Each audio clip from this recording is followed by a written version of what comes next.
Alright, now, here's a better video. Shout out to Black Balloons for a more descriptive and more informative video as to, in regard to Clive Davis being dead at 94. I didn't watch the video yet. I wanted to do it together with you all. So yeah, this is from @BlackBalloons, and it's titled "The Industry, Clive Davis dead at 94." Let's get into it, y'all. Look at Black Blue though, he be tripping. I'll be damned. Clive Davis, 94 years old, and his time has come. He's out of here. And, light of everything that's been going on, I guess, in the industry lately, last couple days, film industry, music industry, DeVay, Chase, Tate, Keith, it continues from all corners. I definitely did not expect, but not surprised at 94 years old, that Clive Davis, literally Satan's son, is out of here. 94 years old. I think it is being reported that, he was hospitalized with a respiratory infection, and they allowed him to go back home to his Manhattan, wherever he stays in Manhattan. So says legendary music executive Clive Davis died today, Monday, June 22nd, 2026, at the age of 94. His family and representatives confirmed that he passed away peacefully from age-related illnesses at his home in Manhattan, New York.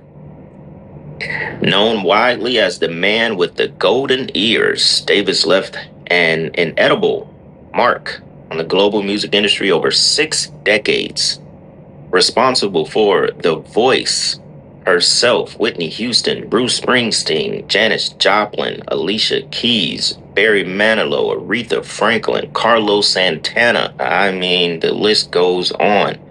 The mentor of P. Diddy himself, responsible for Diddy, basically.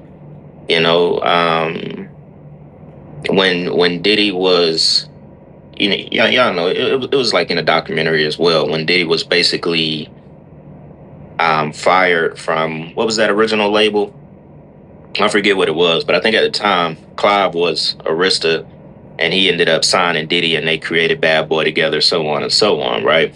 This is a picture of younger Clive Davis. He's 94 years old, so to us millennials, even Gen Z, he has never not been old in our lives. We don't know this Clive Davis right here. We don't know the Janis Joplin, Clive Davis, all of these people that he is responsible for sacrificing. I had to put my Mario hat on for this video. Clive Davis has a lot of blood on his hand. He's done a lot. Now, I do want to get into some. Okay. So, before he gets into the rest of his video, right, I want to go ahead and read what I looked up in regard to what is golden ears. So it says golden ears refers to a person who possesses an exceptionally refined ability to hear and discern subtle nuances in audio. It is a term commonly used among sound engineers, musicians, and audio enthusiasts to describe someone capable of detecting slight changes in frequency, pitch, tone, and clarity that untrained listeners may easily miss. While some believe this is a natural intuitive talent akin to having a perfect pitch, most audio professionals consider it a learned skill developed through dedicated critical listening and ear training exercises. Okay, so the geography is a prominent twin-peaked mountain, right? So it could also be the Golden Ears could also be a prominent twin-peaked mountain located in Golden Ears Provincial Park in British Columbia, Canada. And in regard to audiology, it is an older patient who displays little to no age-related hearing loss, retaining the hearing acuity of a younger person. Get back into it, Black. And that a lot of people may not know about or forgot. I want to get into the payola cover-up when Clive Davis was ousted and he was basically working for CBS at the time.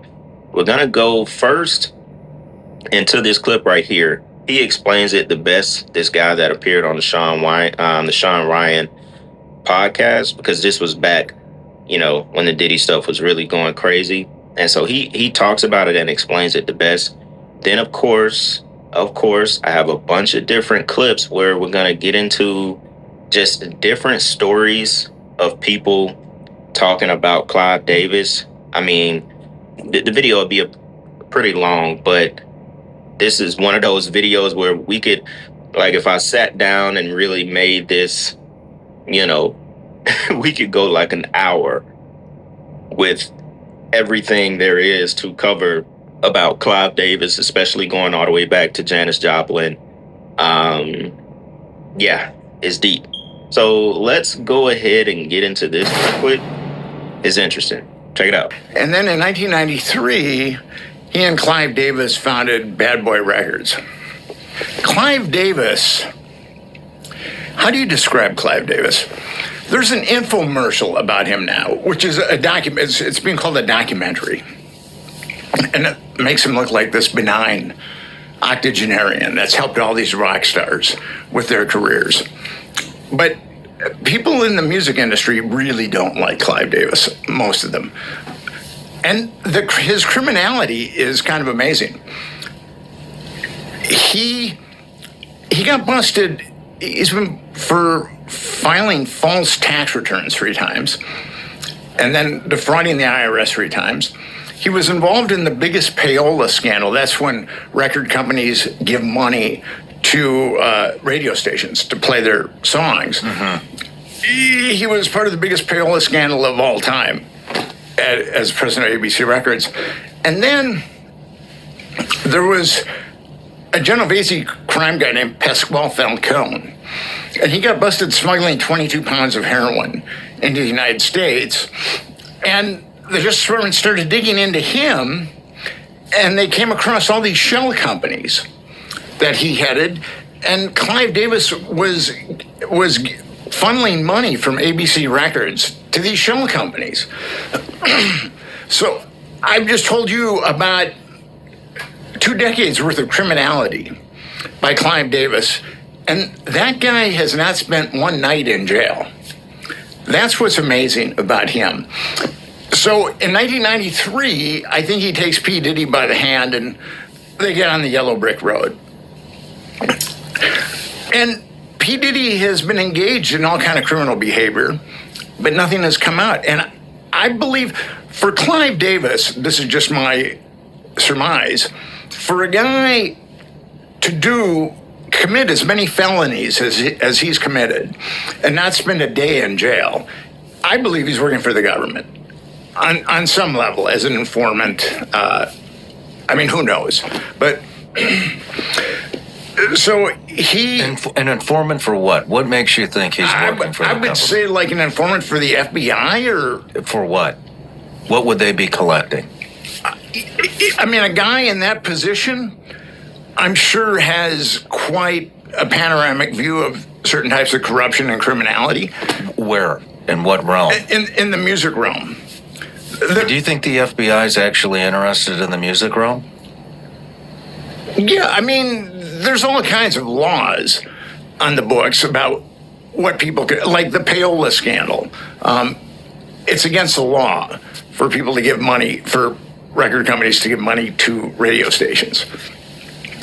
And who knows? I mean, I've heard that that's still going on, but the FBI might want to, it's difficult to know. I mean, the FBI might want to enforce that law. I mean, the Epstein stuff totally makes sense to me. It totally makes sense how that guy would be in intelligence and holding as many U.S. politicians and elites as they possibly can with blackmail. That makes perfect sense to me. I'm not familiar with this man. I don't think that would be on the same level, and I have no idea. This is the first I'm hearing about this, so just take whatever I'm saying with a grain of salt, but it seems very low level compared to the Epstein stuff.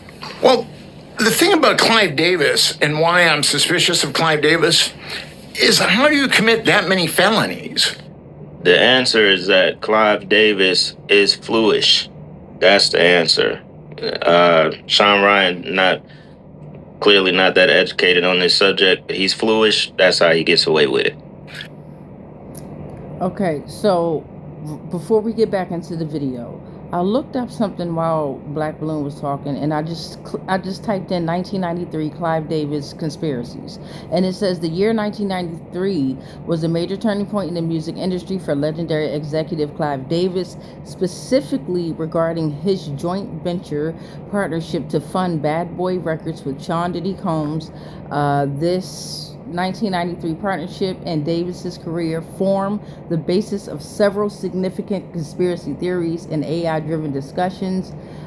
So you had the Bad Boys record launch. Sean Combs was fired from Uptown Records in '93. Clive Davis provided millions in funding and infrastructure to help Combs launch Bad Boys through a distribution deal with Arista Records. This partnership launched the careers of artists like Biggie and helped bring hip-hop into the mainstream.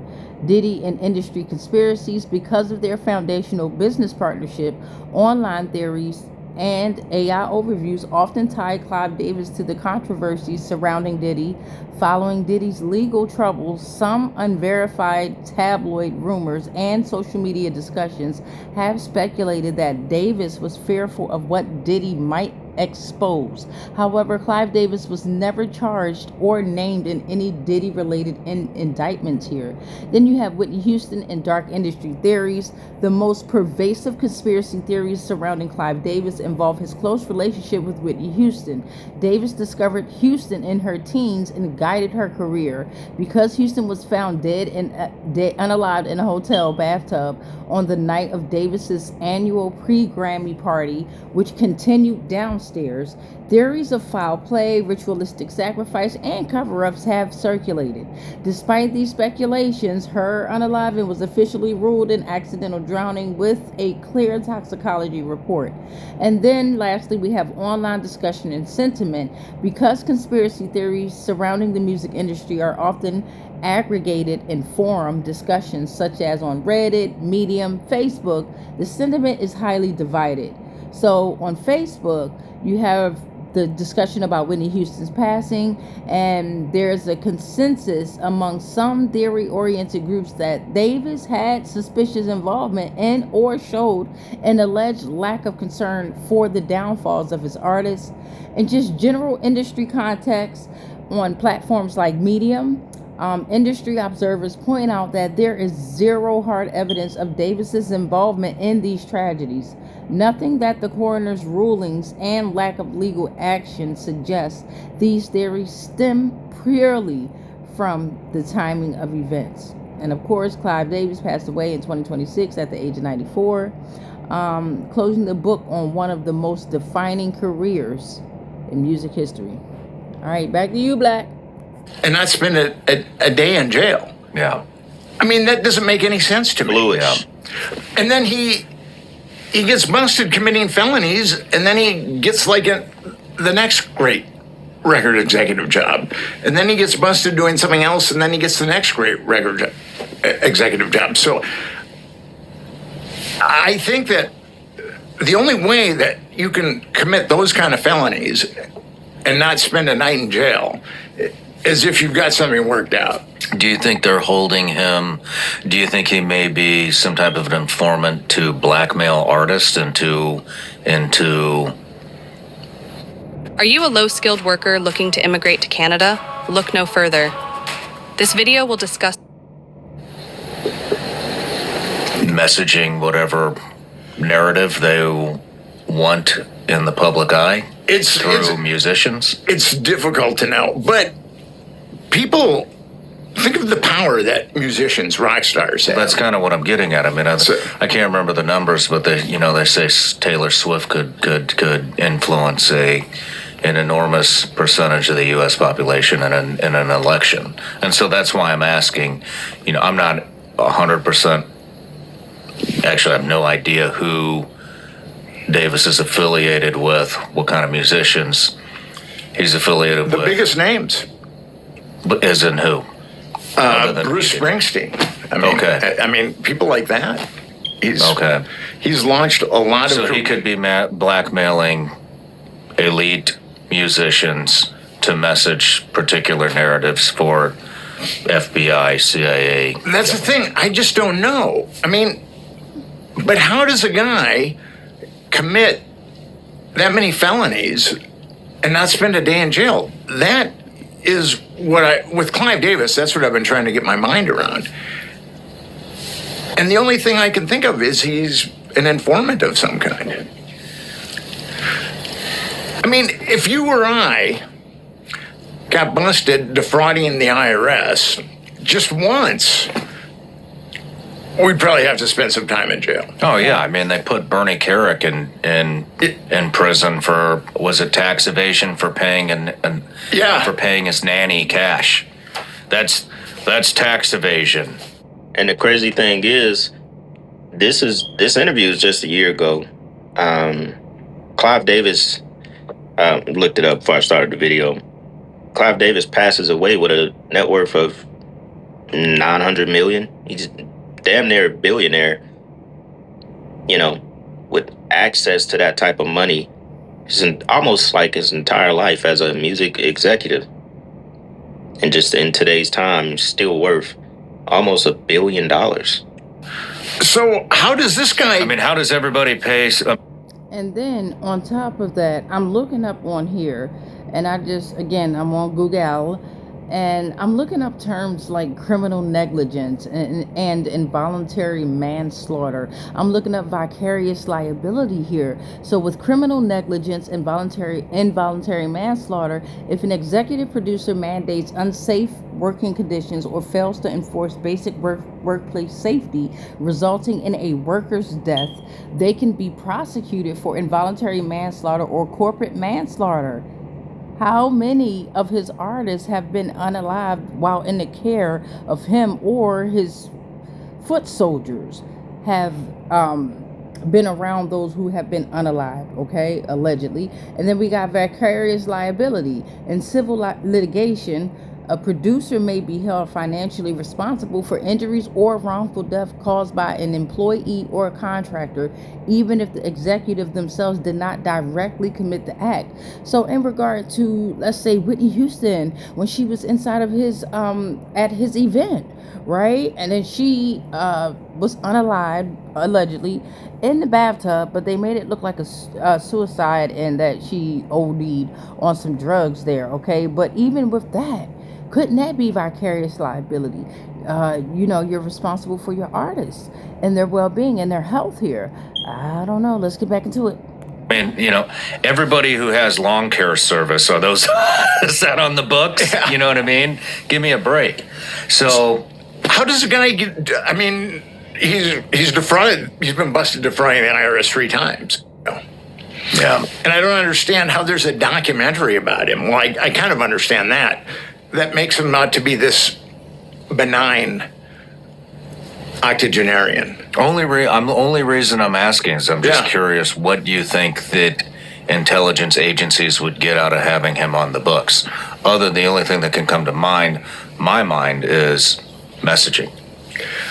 Messaging, like rock stars have a tremendous amount of power. Mm-hmm. And I mean, who knows? With Clive Davis, I live in New York City and I know some people in the music industry.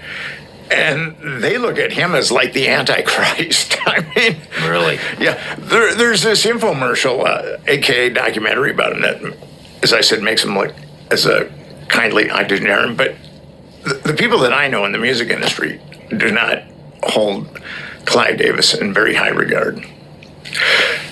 And in 1993, he hooks up with P. Diddy, and they launch Bad Boy Records, which becomes this unbelievable success. Now, P. Diddy has been getting away with all kinds of stuff. There was that shooting that he walked from. Shine took the fall for it. And we've seen some clips of him beating on women. I mean, that's... Now, that stuff we already know about, right? If you want to publish your book in 2026, you need to hear this. There are only 4 real ways on how to publish a book, and most authors choose without fully understanding the difference. So if you've written a book or you're planning to... Right.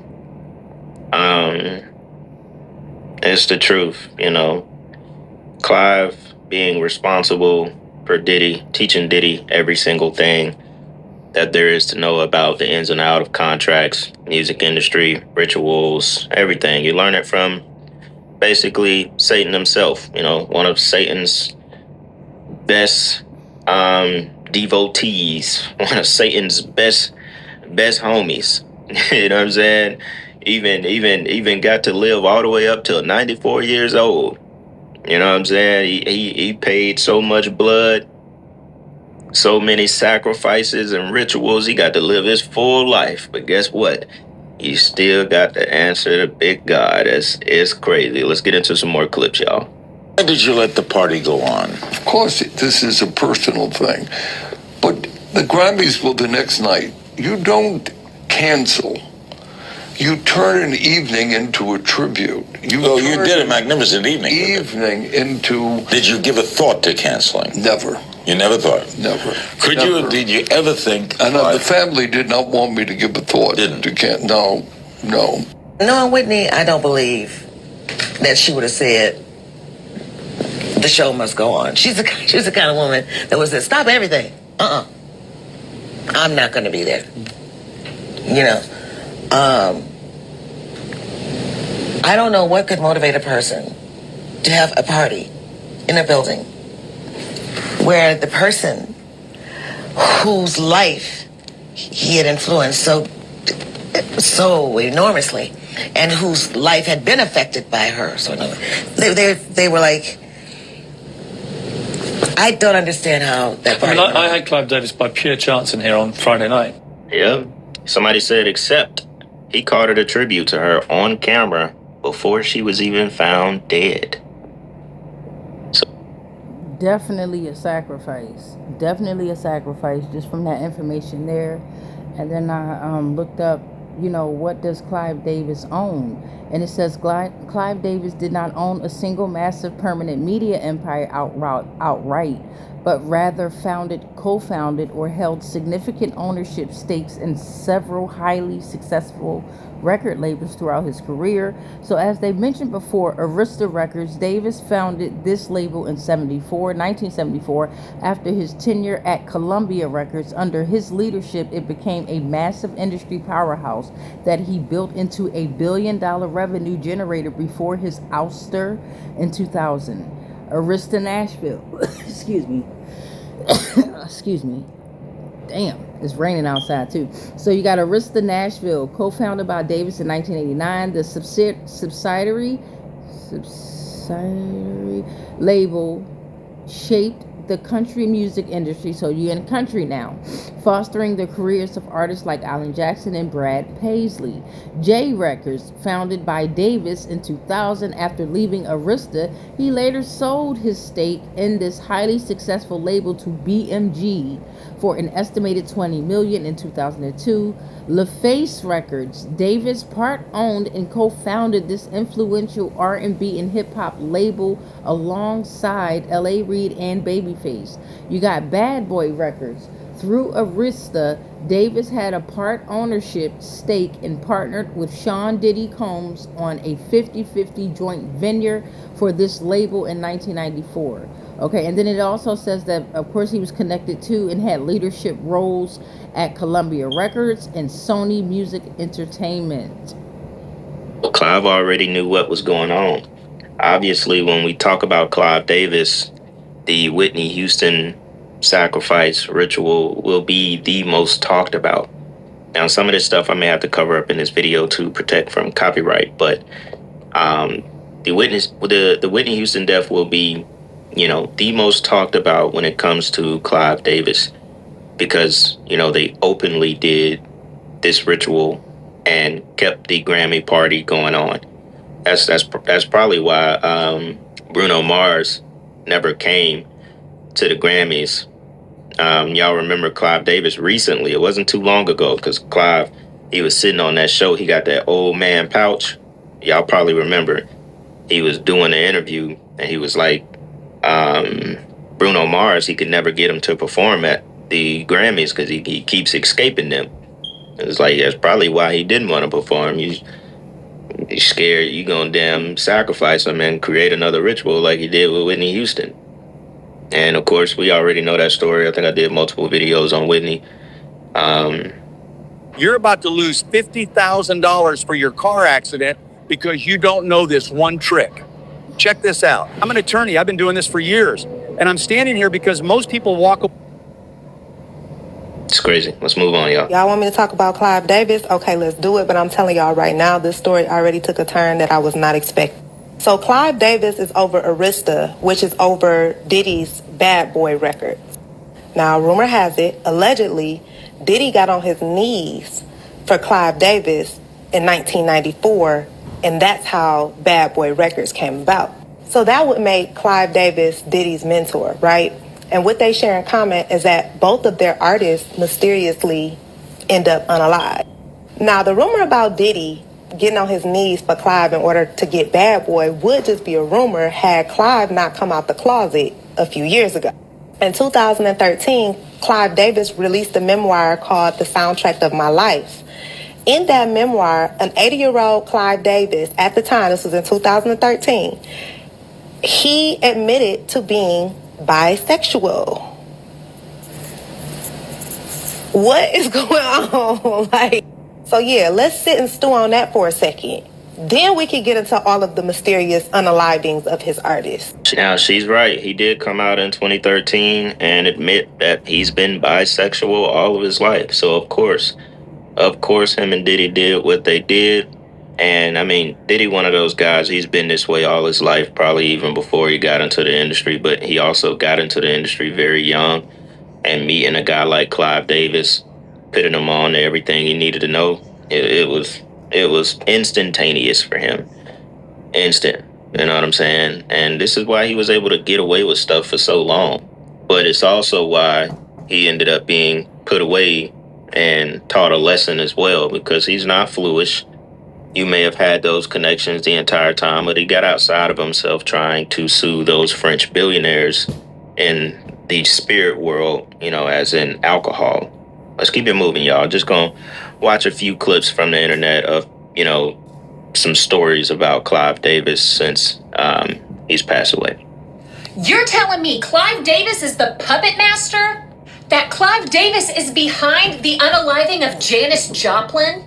That Whitney Houston tried to warn people that Clive wanted her unalived? That Clive Davis is the reason why TLC was broke? And then when TLC confronted him,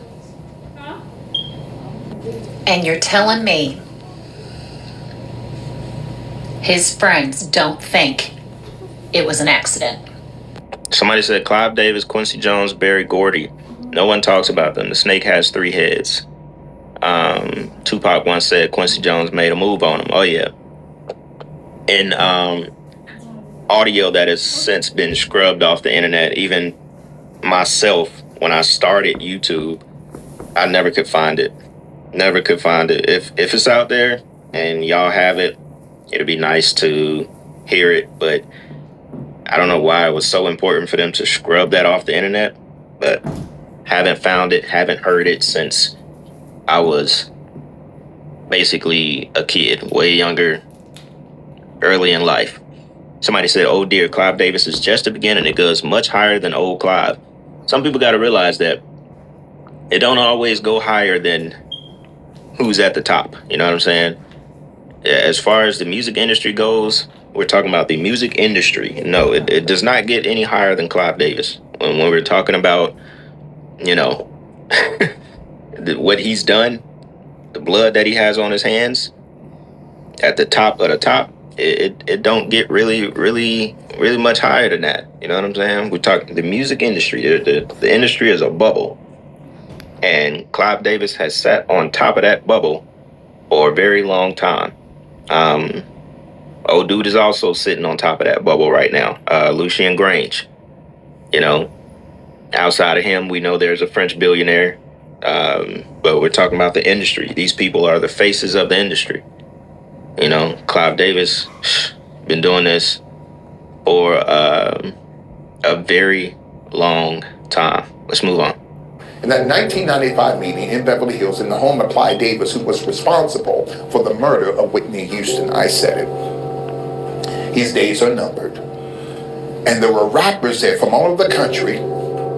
They were invited to the home of Clive Davis, along with members of the CIA, FBI, which they didn't understand why the government was there, including many directors and CEOs of the private prisons throughout the United States was at that meeting in the mansion of Clive Davis.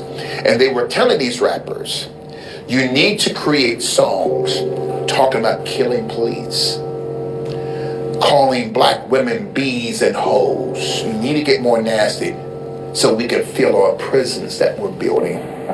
Okay.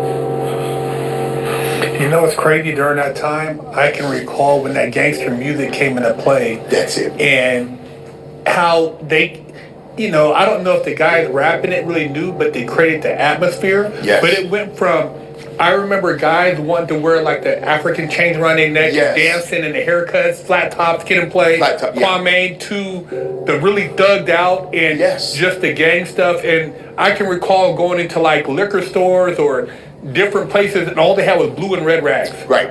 It was just like that stuff was on program. Mm-hmm. You don't like to wear bras, but unfortunately you don't have a choice like me because they're heavy and they hang low. And Clive Davis was a part of setting that programming into the minds of hip hop. And they did a number. It was successful. Started with the CIA.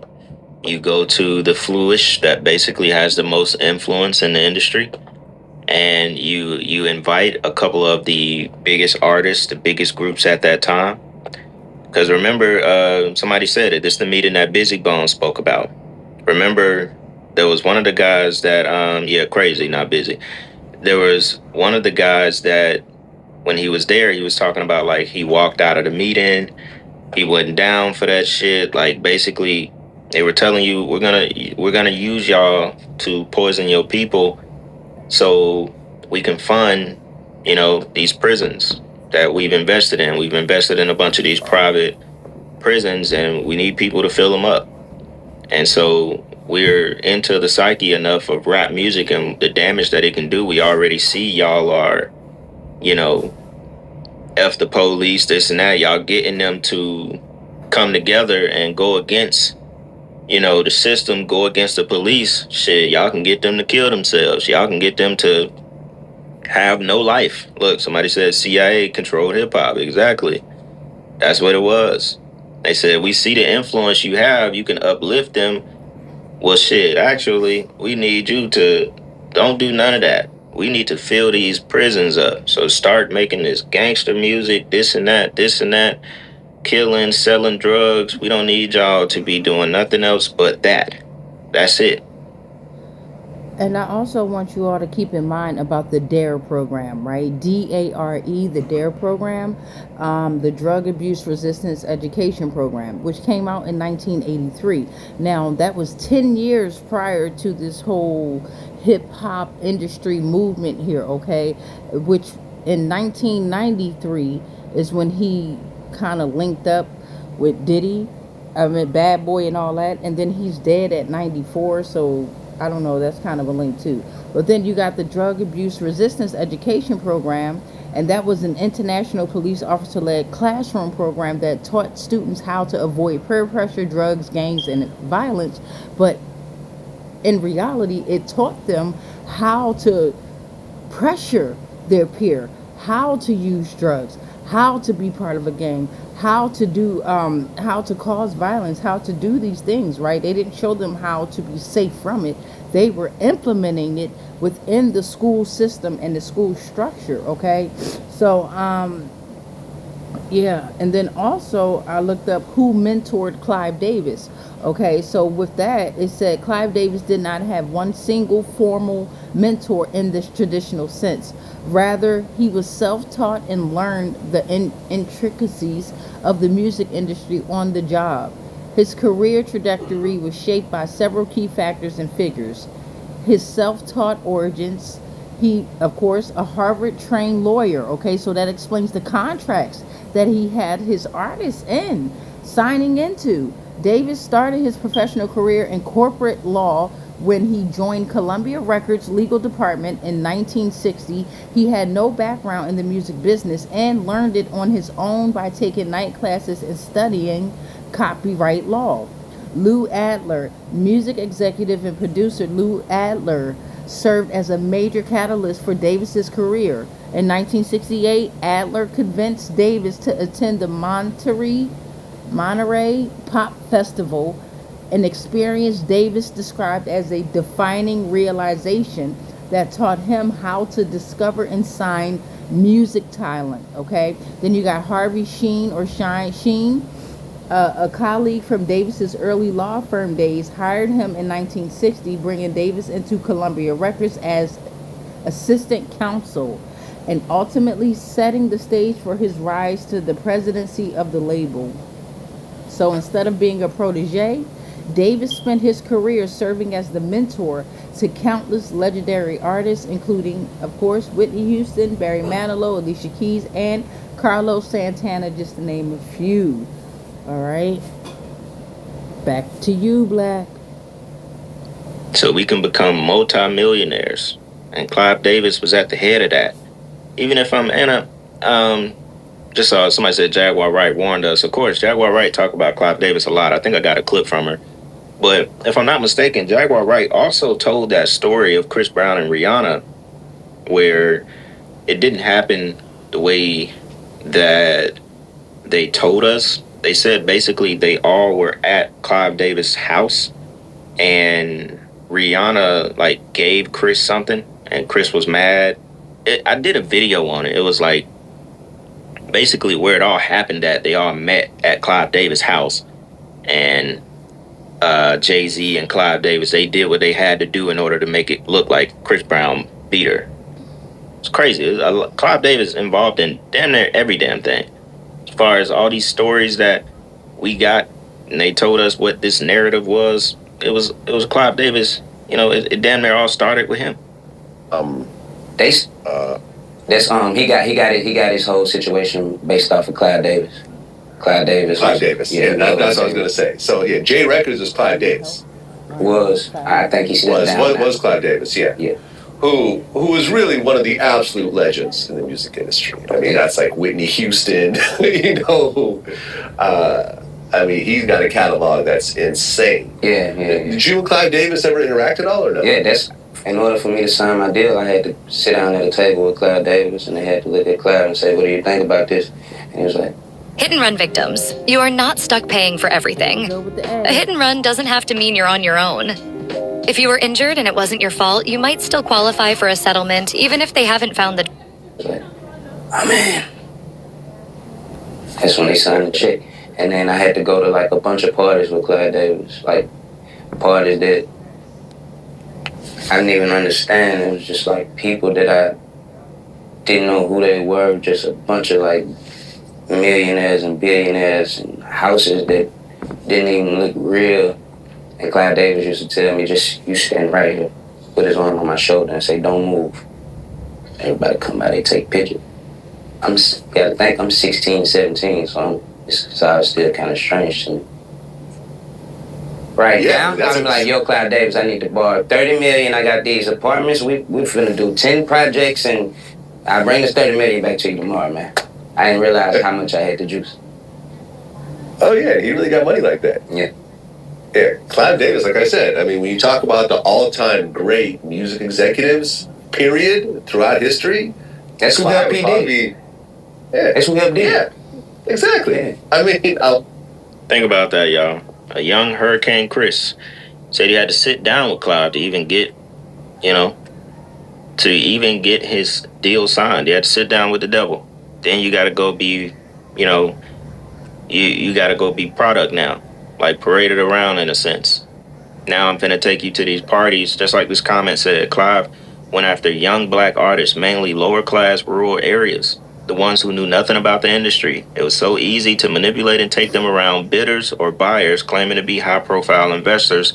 The whole party is like a bidding session, just like the movie Get Out. Exactly. It's exactly what it is. You don't know nothing about it. I'm finna make millions off of you. You're black. You from the hood. You finna, even if your run is short, you make a couple of hits. I'm gonna make millions. This is how I continue to thrive. This is how I continue to feed, the devil himself. And this is how I will make sure I live as long as possible. And he lived until he was 94 years old because he was able to serve up so many souls. And then you got the age 94. 9 plus 4 is 13, right? So the number 13, let's look that up, which goes back to the number 4, but let's just look up the number 13. Meaning of the number 13, spiritual.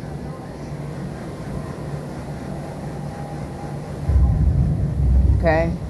So the number 13 represents transformation, new beginnings, and sacred feminine energy, while often feared as a symbol of bad luck. In numerology and esoteric traditions, it actually signifies shedding old cycles to make room for spiritual growth, rebirth, and higher soul alignment here. All right, so could his unaliving, could his death be making room, right, for spiritual growth, rebirth, and higher soul alignment? Meaning all souls that were devoured by him, taken, right? I represent lost souls. All souls that were lost in the hands of this man, right? They now will be found. They will be free. Damn. Let's get back into this. If you knew how Clive Davis used to torture Luther Vandross. This jive joker here. It might make you look at some of those Luther Vandross albums a little different. Like even when we did One's Gotta Go, I went back and I listened to what I had to say about Prince and Michael Jackson. And I tripled down on that. If it could have spared him being a victim, fuck that music.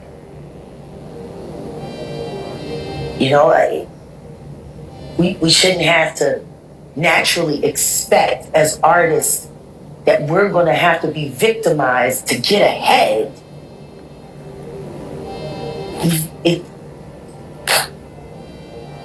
How does something that God gave us that brings so much joy end up in such fucked up shit all the time?